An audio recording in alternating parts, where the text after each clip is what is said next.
بابری مسجد 1527 اور 28 کے درمیان تعمیر کی گئی.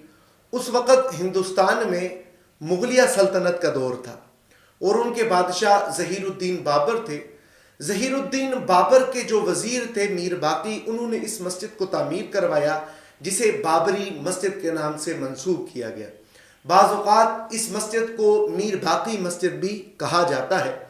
اس وقت اس مسجد کو انتہائی خوبصورت بنایا گیا کیونکہ مغلیہ سلطنت کے اندر جتنی بھی تعمیرات ہوئی وہ یقیناً اپنے اندر ایک شاہکار ہے اور لوگ اسے دور دراز سے دیکھنے آتے تھے.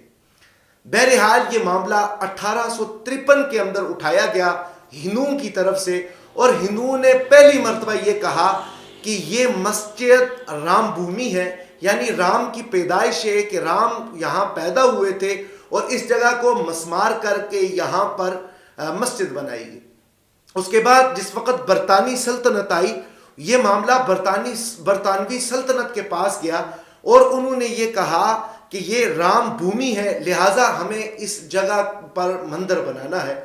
تو انہوں نے جو حالات تھے اس وقت اس کو سامنے رکھتے ہوئے ان دونوں کے درمیان یہ فیصلہ کیا کہ جو مسجد کی جگہ ہے یہ مسلمانوں کو دی جائے اور اس کے جو ملحقہ جو 7 جگہ ہے وہ ہندوؤں کو دی جائے.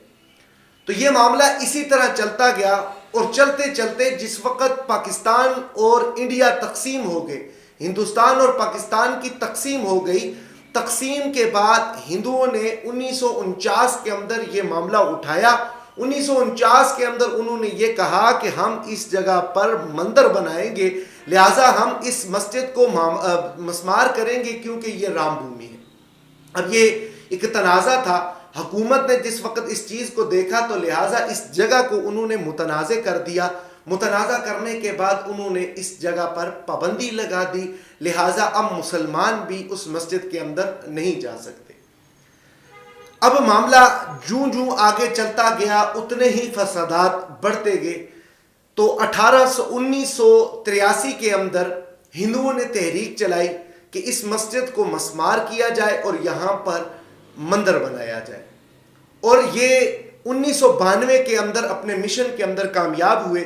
انہوں نے 1992 کے اندر اس مسجد کو شہید کیا، اور شہید کرنے کے بعد ایک خون خرابہ ہوا جو مسلمانوں اور ہندوؤں کے درمیان ایک بہت بڑی لڑائی تھی.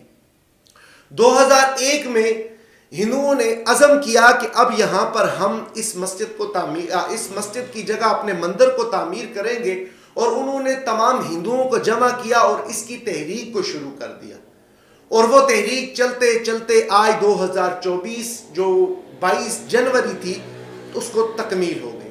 انہوں نے بابری مسجد کی جگہ تحریک کی مدد سے اپنے آپ کو ایک کر کے انہوں نے مسجد کی جگہ مندر بنا دیا. آج یہی حال امت مسلمہ کا ہے. یہ بابری مسجد کا حوالہ دینا، مسلمانوں کے حال و احوال آپ کے سامنے رکھنا، اس کے پیچھے ایک سبب ہے. آج ہمارے ہاں مسجد اقصیٰ کا معاملہ آپ دیکھ لیں کہ مسجد اقصیٰ میں آپ دیکھیں کہ آج بھی یہودی یہ کہتے ہیں کہ یہاں پر ہیکل سلیمانی